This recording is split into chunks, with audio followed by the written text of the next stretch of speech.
बिस्मिल्लाहिर्रहमानिर्रहीम, अस्सलाम वालेकुम। स्टार स्पोर्ट्स साथ मैं हूं आपका मेजबान अली अहमद। हांगकांग सुपर 6 के अंदर पाकिस्तान ने भारत को यह मुकाबला 6 विकेटों से हराकर क्वार्टर फाइनल के अंदर क्वालिफाई कर लिया है। अगर हम जरा नजर डालें 2024 के अंदर के, जो 2024 में हम कितनी दफा भारत के मद्दे मुकाबिल हुए हैं और कितनी दफा हम हारे हैं। 2024 के अंदर हम पहली दफा T20 वर्ल्ड कप जो यूएसए के अंदर हुआ था, हम भारत के मद्दे मुकाबल हुए थे, वहां भी हम जीता हुआ मैच उनसे हार गए थे। उनके बाद हमारे लेजेंड्स इंग्लैंड में भारत के साथ वहां खेलते हैं तो वहां भी हम हार जाते हैं।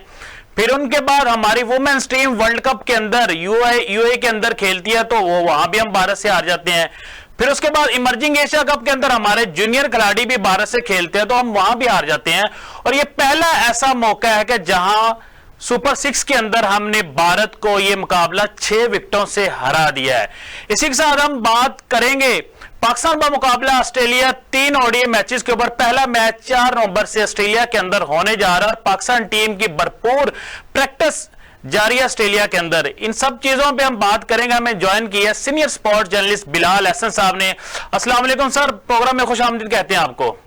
वालेकुम सलाम जी, बहुत शुक्रिया आपने मुझे प्रोग्राम में बुलाया। सर 2024 के अंदर पहली दफा पाकिस्तान ने भारत को हरा दिया है। ये एक अलग बात है कि हम सुपर 6 के अंदर भारत से जीते, लेकिन इससे पहले हम 4 दफा भारत के मद्दे मुकाबिल हुए हैं और 4 दफा हमारे 5ही दफा पहली दफा ऐसा मौका आया 2024 के अंदर कि हमने भारत को हरा दिया है।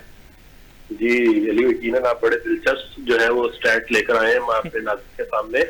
और यकीनन ये चीज अच्छी है, खुशी की खबर है। लेकिन ये कहते हैं कि ठीक है, देर आए दुरुस्त आए, लेकिन अभी भी मुझे यूं लगता है कि ये कोई इतनी अच्छी जीत इस पॉइंट ऑफ व्यू से नहीं है कि हमारी अगर 4 टीमें जो है वो आपकी मेन टीम हो, वो आपके लेजेंड्स हो, ऋषिक हम उनको भी कंसिडर नहीं करते। जी जी बिल्कुल। ये है कि हमारी जो मेन टीम है और इसी तरह जो हमारी जूनियर की जो टीम थी, पाकिस्तान ए की जो टीम थी, इन टीमों को एटलीस्ट पाकिस्तान के इंडिया के खिलाफ जो मैच हो उनको जीतना चाहिए और हम उन्हीं को मेजर कंसिडर करते हैं टीम, और उन्हीं की जीत जो है वो मैटर करती है। उनकी हार जीत जो है वो ज्यादा जो है वो मानी रखती है बनिस्बत इससे कि हमारे लेजेंड जीत जाए या हमारी वुमेन की भी बड़ी मैटर करती है जीत। मैं ये नहीं कहता वुमेन क्रिकेट टीम माशाल्लाह हमारी पहले से काफी बेहतर जरूर हुई है, लेकिन अभी भी उसमें काफी सारा जो है वो इम्प्रूवमेंट की जरूरत है। तो ऐसी सूरत में यकीनन हमें अभी जो है वो अगर सुपर 6 में कामयाबी मिली भी है तो उसमें यकीनन हमारे जो स्टार प्लेयर्स हैं और टीम का अगर आप बैलेंस चेक करें तो वो बड़ा मैटर करता है। जी जी। पाकिस्तान के जो प्लेइंग 11 थी वो ज़ाहिर है इसमें तो 11 खिलाड़ी नहीं है, इसमें तो कम खिलाड़ी खेल रहे हैं सुपर 6 के अंदर। तो वो जो है वो बनिस्बत जो इंडिया की टीम है उसके मुकाबले में काफी जो है वो एक्सपीरियंस भी है और वो जो है वो सारे इंटरनेशनल प्लेयर्स सब अपनी टीम है। तो ये बड़ा एक फर्क पड़ता है और उससे ज़ाहिर है यकीनन नतीजा जो है वो भी आपको जिस नजर आ रहा है कि आपके ने जिस तरह शानदार बैटिंग की है, अखलाक ने उनके साथ अच्छी बैटिंग की है और फिर आके जो फहीम अशरफ है, राणा फहीम अशरफ साहब, उन्होंने आके बड़े अच्छे तरीके से जो है वाइंड अप किया और मैच जीते हैं आसानी से। लेकिन यह कि मैं अभी भी इसको खुशी वाली खबर है, इसमें यकीनन कौम के लिए अच्छी बात है, लेकिन हमारे लिए अभी ये कोई इतनी ज्यादा खुशी वाली बात नहीं है क्योंकि हमारी जो मेन टीम्स है जिनको हम कंसिडर करते हैं, हमारी नेशनल मैन टीम है, हमारे जो ए टीम है, हमारी जो वुमेन क्रिकेट टीम है, इनको अगर जीतते तो हमारे लिए ज्यादा खुशी की बात है। बिल्कुल बिल्कुल। अच्छा सर, वसीम अकरम साहब अभी एक चैनल को इंटरव्यू देते हुए उन्होंने ये कहा था कि हाँ अगर हम ऑस्ट्रेलिया के अंदर एक मैच भी जीते तो बहुत बड़ी बात होगी। तो आप उनके इस बयान को किस तरह ले रहे हैं कि एक हमारे लेजेंड प्लेयर हमारी टीम को, हमारे जो खिलाड़ी वहां गए उनको बैक करना चाहिए, ना कि ये कहना चाहिए कि एक मैच भी जीते तो बड़ी बात है। तो किस तरह आप देख रहे हैं उनके इस बयान को? जाहिर जो है वो यकीनन इस पर वसीम अकरम जो है वो अपने जो ससुराल है उसकी साइड ले रहे हैं, तो ये कोई इस तरह से जो है वो कोई ज्यादा हैरानगी वाली चीज नहीं है। उनकी जो पैनल जो है आपके कमेंट्री का उसमें भी वो यकीनन शामिल होंगे। इसी वजह से उनके ये बयान हमेशा ऑस्ट्रेलिया के खिलाफ जब भी हमारी सीरीज हो पाकिस्तान की तो उसके आगाज में इस तरह के बयान आते ही हैं और वो हमें अंदाजा हो जाता है कि ज़ाहिर वो अपनी जो कमेंट्री पैनल का एक हिस्सा है उसकी वजह से भी उनकी जो है वो एक किस्म की समझ लें मजबूरी बन सकती है। जी जी। वो दूसरा अच्छा सर, यहाँ पे मैं एक बात अगर ऐड कर दूं, अगर हम लास्ट टाइम T20 वहां पे वर्ल्ड कप खेले तो हम वहां पे फाइनल खेले थे इंग्लैंड के अगेंस्ट, तो हमारा रिकॉर्ड तो 1-2 साल के अंदर अच्छा फिर वहां पे नहीं यकीनन पाकिस्तान ये नहीं कि बिल्कुल उसका रिकॉर्ड जो है वो माजी के अंदर जो है बिल्कुल ही खराब रहा है ऑस्ट्रेलिया के खिलाफ। बड़े अच्छे रिकॉर्ड हमने रखे हैं। हमने उन्हें अगर ऑस्ट्रेलिया की बात करें तो ठीक है, वहां पर हमें चैलेंजेस का सामना जरूर करना पड़ा है, लेकिन यह कि हमने भी उनको जवाबन, जब वो हमारे पास यूएई खेलने आए हैं, पाकिस्तान खेलने आए, तो अच्छा खासा टफ टाइम दिया है। और यकीनन ऑस्ट्रेलियन क्रिकेट टीम जो है वो मौजूदा, वो भी इस चीज को समझती है कि ये जो इस वक्त पाकिस्तान क्रिकेट टीम, बेशक उसके अंदर मामला चल रहे हैं कैप्टनसी को लेके, प्लेयर्स को लेके, लेकिन उसके बावजूद ये एक ऐसी टीम है कि जो अनप्रेडिक्टेबल है, जिसका आप कुछ नहीं कह सकते कि कौन सा प्लेयर किस पर क्लिक करे और वो सिंगल हैंडेडली जो है वो अपनी टीम को मैच जितवा दे। तो इस वजह से आप जो ऑस्ट्रेलिया क्रिकेट टीम की अगर बात करें तो वो यकीनन इस चीज को समझती है कि ये पाकिस्तान क्रिकेट टीम ऐसी नहीं है कि जिसको हम आसानी से जो है वो हरा सकेंगे। इसके लिए जाहिर उन्हें एफर्ट करनी पड़ेगी, उन्हें जो है वो अपनी परफॉर्मेंस देना होगी, दिखाना होगी, तभी वो पाकिस्तान के खिलाफ कामयाब होंगे। बिल्कुल। दूसरी तरफ अगर आप बात कर रहे थे वसीम अकरम की, जिस तरह से बयान की बात कर रहे थे, तो ठीक है, तो सीनियर प्लेयर भी और उसके अलावा भी उन्हें ये नहीं करना चाहिए। ठीक है कि पाकिस्तान जीत, उसका एक भी जीत जाए मैच जो तो ये मौजा होगा, तो पाकिस्तान ऐसे मौजे जो है वो पहले भी करता रहा है। उसने, जिस तरह भी हम बात कर रहे थे इंग्लैंड के खिलाफ होम सीरीज की, तो उस सूरत में भी हमारे पास ऐसे ही बयान भी आए थे हमारे सीनियर्स की जाने से। पहला टेस्ट हम हारे थे और जाहिर उस वक्त हमारा एक बैड पैच चल रहा था, हम बांग्लादेश से भी होम सीरीज हारे थे, लेकिन उसके बाद पाकिस्तान ने कमबैक किया, अपनी होम कंडीशंस का भरपूर फायदा उठाया और आखिरी 2 टेस्ट जीतकर इंग्लैंड जैसी जो वर्ल्ड क्लास टीम है टेस्ट के अंदर, जो अच्छी रैंक से मौजूद है, उस टीम को अगर उन्होंने सीरीज हराई है, तो पाकिस्तान का इस वक्त अगर आप टीम मोराल चेक करें, उनके प्लेयर्स का जो कॉन्फिडेंस अगर आप इंडिविजुअल लेवल पे चेक करें तो बहुत हाई है। और यकीनन ये जो कॉन्फिडेंस है, ये जो मोराल है, ये बड़ा, आप जरा खुद भी फर्स्ट क्लास क्रिकेट कर रहे हैं, आपको भी आइडिया है। टीम जब प्ले खेल रही हो, जब वो परफॉर्म कर रही हो और उसके अंदर इस तरह से उनको कोई 1-2 पुश मिल जाए विन की शक्ल में किसी भी तरह से, और पूरी टीम एज अ यूनिट चल के आगे कुछ परफॉर्म करे, तो फिर जो है वो इस तरह 1-2 जीतें भी जो है वो बड़ा मेजर क्रूशियल रोल प्ले कर देती हैं। ठीक है, तो ये वो इस वक्त पाकिस्तान की पोजीशन है कि पाकिस्तान जो है इस वक्त एक इंग्लैंड से होम सीरीज जीतने के बाद, और बिल्कुल आसान सीरीज नहीं थी, बिल्कुल टफ सीरीज थी जो पाकिस्तान ने जीती है, और उसके बाद अब वो जा रहा है ऑस्ट्रेलिया खेलने के लिए। कंडीशन यकीनन उनमें जमीन आसमान का फर्क है। ठीक है, आप उनके एडवांटेज की बात कर लें, आप होम कंडीशंस की बात कर लें, तो हर चीज डिफरेंट है, उसमें बहुत यानी कि डिफरेंस आएगा। लेकिन पाकिस्तानी प्लेयर्स की खासियत यही है कि वो इस तरह की अनसर्टन जो कंडीशंस होती हैं, जिसमें आप नहीं तोक़ो कर रहे होते, उस कंडीशन के अंदर जो है पाकिस्तान क्रिकेट टीम जो परफॉर्म करती है और निकल कर सामने आती है और अपना आप मनवाती है। और उसमें बड़े हमारे जितने भी स्टार प्लेयर्स हैं, जिनके ऊपर हम अभी जाहिर उनकी फॉर्म के हवाले से, कुछ चीजों के हवाले से जो है वो नाम लगे, बाबर आजम है, शाहीन है,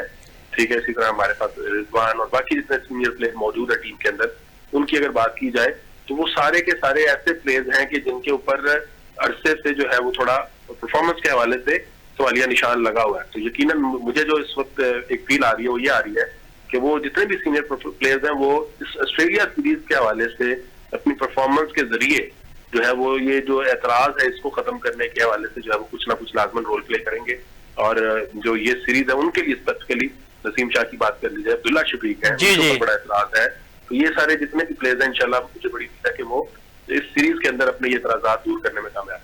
सर, बतौर कप्तान मोहम्मद रिजवान की पहली सीरीज होगी और बड़ा टफ होगा, क्योंकि ऑस्ट्रेलिया के अंदर हम खेलने जा रहे हैं। ऐसे ही शान मसूद जब कप्तान बने थे तो उनकी भी पहली सीरीज ऑस्ट्रेलिया के अंदर थी, वो वहां पे नाकाम हो गए थे। खुदा ना खासा अगर मोहम्मद रिजवान वहां पे नाकाम होते तो आपको पता पाकिस्तान ऑडियंस का तो ये तो कहना शुरू कर देते कप्तान चेंज कर दें।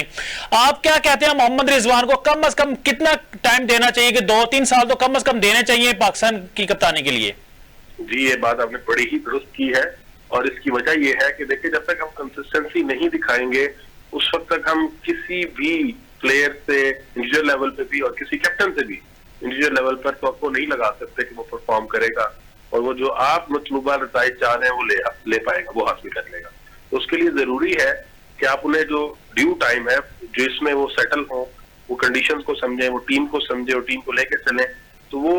चीज जो है वो उनको इतना टाइम लाजमन मिलना चाहिए। रिजवान ने जो अपनी प्रेस दिया, प्रेस कॉन्फ्रेंस दी जाने से पहले चेयरमैन पीसीबी मोहसिन नकवी के साथ, उसमें उनका जो बॉडी लैंग्वेज थी वो हमेशा से हम भी देखते रहे, बड़े हम्बल रहे हैं। ठीक है, वो प्लेयर्स के साथ उनका बड़ा एक दोस्ताना रवैया रहा है। ठीक है, जो भी मामला चल रहे हैं टीम के अंदर, उसके बावजूद वो जो है वो टीम को इकट्ठा लेके चलने की जो है वो बात कर रहे हैं। ठीक है, इसी तरह उन्होंने जिस तरह से एक बड़ा अच्छा बयान दिया कि मैं कैप्टन अपने आप को उस तरह से नहीं समझता कि जी मैं ही सब कुछ हूँ, मैं अपने साथ अपने जो मेंबर्स हैं, टीम मेंबर्स हैं, उनको समझता हूँ। मेरे ख्याल में वो 15 के 15 कैप्टन है जो मेरे साथ ग्राउंड में उतरेंगे। तो ये बड़ी पॉजिटिव चीज है। उससे ज़्यादा यकीनन जो प्लेयर्स होते हैं, जो आपके मेंबर्स होते हैं, वो आपके लिए परफॉर्म करने के हवाले से जो है वो अच्छा जो है वो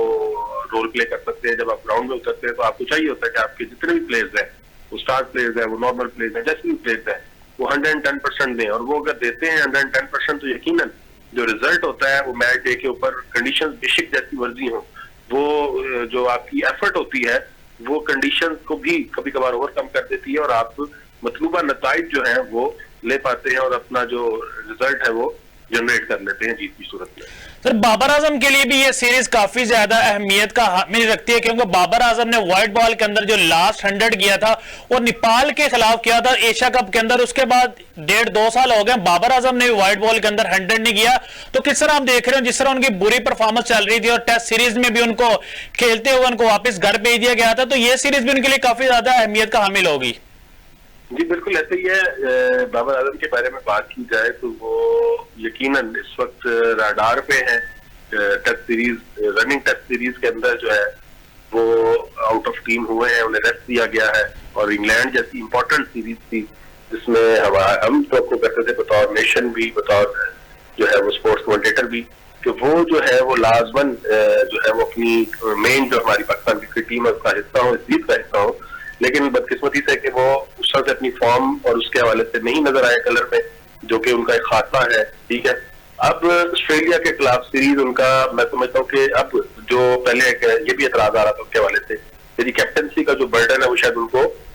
उनके लिए एक्स्ट्रा प्रेशर बन रहा है, एक्स्ट्रा प्रेशर क्रिएट कर रहा है, जिसकी वजह से उनकी परफॉर्मेंस जो है ऐसा दब रही है। हालांकि मैं इसको नहीं दुरुस्त समझता, क्योंकि अगर हम देखें तो बड़ी अच्छी और तारीखी सीरीज जो है वो पाकिस्तान ने जीती है अंडर बाबर कैप्टनसी। और उस कैप्टनसी के अंदर बाबर ने परफॉर्म भी किया हुआ है। अब जब फेमस बात हो रही है, जिक्र हो रहा है पाकिस्तान इंडिया के, अभी आपने जिक्र भी किया, तो 152 वाला जो है उसमें बतौर कैप्टन जो है वो बाबर ने परफॉर्म किया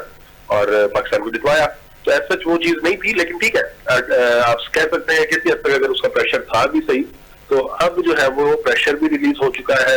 और यकीनन वो प्रेशर तो रिलीज हो गया है, लेकिन अब जो प्रेशर है ये जरा यूनिक किस्म का है। अच्छा सर, थोड़ा आपको इंटरप्ट कर रहा हूँ माजरत के साथ, ग्रुपिंग वाला भी प्रेशर खत्म हो गया जो ग्रुपिंग चल रही थी टीम के अंदर? हाँ जी, वो जाहिर है जो दौड़ की असल में वो खत्म हो गई, तो उसके बाद आसानी हो गई कि अब रिजवान मौजूद है जी के लिए हर एक के साथ, तो वो बड़े अच्छे तरीके से चीजों को मैनेज भी करेंगे, चलाएंगे भी सही, और उनकी जो है वो मानी जाती है, हर कोई उनकी सुन लेता है। जाहिर जो अभी तक की है हमारे पास कुछ क्लास है, तो वो अच्छे तरीके से टीम को लेकर चल सकेंगे। तो ये ग्रुपिंग वाला जो शोशा है, ये तो अब मुझे नहीं लगता कि इसकी अब मजीद गुंजाइश बचेगी रिजवान के होते हुए एटलीस्ट। ठीक है, तो वो भी रहेगा। अब बाबर पे जो प्रेशर का जिक्र कर रहा था वो ये है कि बाबर जो है वो अब सिर्फ और सिर्फ परफॉर्मेंस का जो प्रेशर है उसके अंडर होंगे। अब उन्हें यकीन है कि ठीक है जी, मैं कैप्टनसी नहीं कर रहा, मैं जाहिर अब किसी भी किस्म के प्रेशर से आजाद हूँ, लेकिन जो परफॉर्मेंस का एक प्रेशर है कि उन्हें अभी सारे जितने भी सवालात हैं, जितने भी एतराजात हैं, उनका जवाब देना है। और इनका जवाब देने का वाहिद एक ही हल है, वो ये है कि बाबर अपने बैट के जरिए इन सारे सवालों का जवाब दे। बिल्कुल, वो ग्राउंड में उतरे, वो परफॉर्म करे, और जो जितने भी शायकीन क्रिकेट है, वो पाकिस्तान के हों, वो दुनिया के हों, जो भी बाबर फैंस है, वो सारे तवक्को लगाए बैठे हैं कि अब इस सीरीज में जो है बाबर कुछ ऐसा करके दिखाएंगे कि जो बताए, वो साबित करे कि वो नंबर 1 बैटर है। ठीक है, वो आगे भी अपनी टीम के लिए उतने ही इंपॉर्टेंट है जितना पहले वो रहे हैं, और उनके लिए अभी पूरा कैरियर उनका मौजूद है। अभी उनकी कुछ उस हवाले से देखा जाए बेटर कोई भी एज नहीं है, उन्होंने आने वाले कई साल अभी मजीद पाकिस्तान की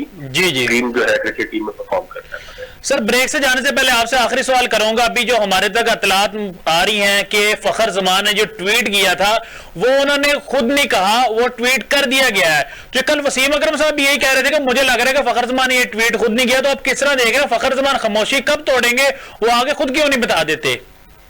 बस वो जो अभी तवक्को है और जो खबरें आ रही हैं वो यही है कि जो एतराजात लगे थे, ठीक है, इस ट्वीट के हवाले से जो उन पर पेनल्टी थी, जो उन्हें शोकस भेजा गया था जी, और वो पेनल्टी ये सूरत उन्हें भुगतनी पड़ी है कि जाहिर है उसका कॉन्ट्रैक्ट जो है वो भी अभी दाव पे है। और इसी तरह जो सीरीज थी, जो चलो सीरीज के हवाले से तो हम बात कर सकते हैं कि उनकी फिटनेस के हवाले से एतराजात थे, और उन्होंने खुद से इस चीज पे वादगी भी जाहिर की हुई थी कि वो जब तक फुली फिटेड नहीं होंगे उस वक्त तक वो टीम में आने के हवाले से नहीं इतना ज्यादा वो परसू करेंगे। तो लेकिन ये जो कॉन्ट्रैक्ट है, सेंट्रल कॉन्ट्रैक्ट, वो बड़ी एक सेंसिटिव चीज है, और उस पर जाहिर है जितना मर्जी प्लेयर हो, जैसा मर्जी प्लेयर हो, वो जो है वो अपनी कैटेगरी के हवाले से, कॉन्ट्रैक्ट के हवाले से लाजमन जो है वो सीरियस होता है। उसके लिए वो चाहता है कि जो बोर्ड है वो रोल प्ले करे, और वो ज़ाहिरा जब उस चीज से उनको लहदा रखा गया और उसमें ज़ाहिरा जो एक उज़र दिया गया, बड़ा ही वो जब अजीब, और मैं समझता हूँ कि उसकी कोई वैलिडिटी नहीं थी उस उज़र की, जी सिर्फ और सिर्फ ट्वीट की वजह से हमारे स्टार प्लेयर को सेंट्रल कॉन्ट्रैक्ट ही नहीं दे रहे। तो ये बड़ी ही, अगर आप देखें तो ये ज़ाहिर एक बड़ी बचगाना चीज लगती है बोर्ड की तरफ से। ये यकीनन जो है जो भी फैसला था इसमें शामिल, उनको इस पर सीरियसली होकर सोचना चाहिए कि इस तरह अपने प्लेयर्स को अगर आपने जाया करना है और सिर्फ एक सोशल मीडिया ट्वीट के जरिए, जिसके बारे में अभी तक ये विवाद है कि वो आया फखर ने खुद दिया भी है या नहीं, अगर चले उनका कुछ हद तक माफी होती भी सही, तो लेकिन अगर वो ये चीज आ रही है तो उनकी जो टीम है सोशल मीडिया की वो हैंडल कर रही थी, तो फिर यकीनन बोर्ड को इस बारे में सीरियसली सोचना चाहिए कि वो इस तरह ट्वीट्स के ऊपर डिसीजन ना। ठीक है, ये तो बिल्कुल भी सर, यहाँ मैं एक बात ऐड करना चाहूंगा। वैसे ऐसा पॉसिबल है कि किसी का अकाउंट अगर उनकी टीम हैंडल कर रही है तो पूछे बगैर, उनके बगैर ट्वीट कर दिया जाए, और वो भी इतना सेंसिटिव ट्वीट? नहीं, यकीनन आपकी बात दुरुस्त है किसी हद तक। यकीनन ये जो चीजें होती हैं इसमें मुशावरत होती है एक, लेकिन तस्वीर सी होती है, और उसमें जाहिर है कहीं ना कहीं इनका जो होगा वो आप देखें ना कि उसमें तो सिर्फ ये हो सकता है कि जो सोशल मीडिया हैंडलर है इनका, जब से कहा कि बाबर के हवाले से ट्वीट करना चाह, अब ये तो उन्होंने कंटेंट की जो राइटिंग है वो अगर उन्होंने नहीं पढ़ाई फखर को एज इट इज, उन्होंने वर्ड बाय वर्ड उसको ओके नहीं किया, तो हम सारा ब्लेम फखर पे नहीं डाल सकते। बिल्कुल, हम सिर्फ ये चीज है कि उन्होंने सिर्फ ओके किया हो कि हाँ जी आप बाबर के हवाले से कोई ट्वीट कर दिया। वो कोई भी ट्वीट हो सकती है, वो बाबर के किसी साबका रिकॉर्ड के हवाले से हो सकती है, वो बाबर के मौजूदा किसी पर्सपेक्टिव में हो सकती है, तो वो फखर ने इतनी ही इजाजत दी थी। अगर देखा जाए तो जाहिर जो मुझे नजर आ रहा है अभी, जाहिर इसकी जब इन्वेस्टिगेशन होगी तो पता चलेगा कि इसकी डिटेल क्या रही ट्वीट के हवाले से। तो अभी जो इनिशियल उनकी तरफ से जो बयान भी आया है यही है कि जो उनकी टीम थी उनकी जानिब से ये ट्वीट जो है वो बगैर उनसे पूछे की गई है, तो जिसकी वजह से सारा जो है वो कॉस्ट जो है वो क्रिएट हुआ है, और फखर जो है वो जो है स्टेक पे चल रहे हैं, और वो बड़ा ही सेंसिटिव इशू है। मैं बार बार आपको कह रहा हूँ, सेंट्रल कॉन्ट्रैक्ट है, वो किसी भी खिलाड़ी के हवाले से, उसका फ्यूचर डिसाइड करने के हवाले से बड़ा सेंसिटिव मामला है, और उसको बड़े ही एहतियात से बोर्ड को भी देखना चाहिए और प्लेयर को भी इस हवाले से आइंदा के लिए जो है उनको साथ रहना चाहिए कि इस तरह की कोई भी चीज हो वो यकीनन वो किसी प्लेटफॉर्म पे और जो उनकी डोमेन है उसके अंदर करके कर सकते हैं, लेकिन क्रिकेट बोर्ड पीसीबी जो है वो इस हवाले से जो है उसको ज्यादा जो है वो रोल प्ले करने की जरूरत है कि वो इस तरह से अगर ट्वीट्स के ऊपर खिलाड़ियों के मुस्तकबिल का फैसला करेगा तो फिर तो शायद जो है पाकिस्तान क्रिकेट का जो है वो अल्लाह ही हाफिज हो जाएगा, बिल्कुल पाकिस्तान क्रिकेट चलाना मुश्किल हो जाएगा। तो इनको भी जरा सीरियस रवैया दिखाना होगा, मैच्योर रवैया दिखाना होगा, स्पेसिफिकली उन प्लेयर्स के हवाले से जो हमारे स्टार प्लेयर्स हैं, और प्लेयर्स को भी जरा इस हवाले से जरा मोहतात रहना होगा कि वो जब अंडर कॉन्ट्रैक्ट है या वो जानते हैं कि वो सब टीम का हिस्सा है और वो अपनी जो है वो कैरियर के हवाले से एक वक्त इस पोजीशन में है कि वो आगे बढ़ के कोई अच्छी पोजीशन को जो है वो अटेन कर सकते हैं, तो वो फिर मोहतात रह के किसी भी मामले पे किसी भी इशू पर कमेंट करें। बिल्कुल नाज़रीन, अभी हम जा रहे हैं छोटे से ब्रेक के ऊपर। ब्रेक के बाद आएंगे तो हम बात करेंगे पाकिस्तान की फास्ट बॉलिंग के ऊपर, जिसको वर्ल्ड क्लास बॉलिंग कहा जाता है, लेकिन उस तरह वर्ल्ड क्लास हमारी बॉलिंग 1-2 साल से परफॉर्म नहीं कर रही जिस तरह की हम अपनी बॉलिंग से तवक्को करते हैं।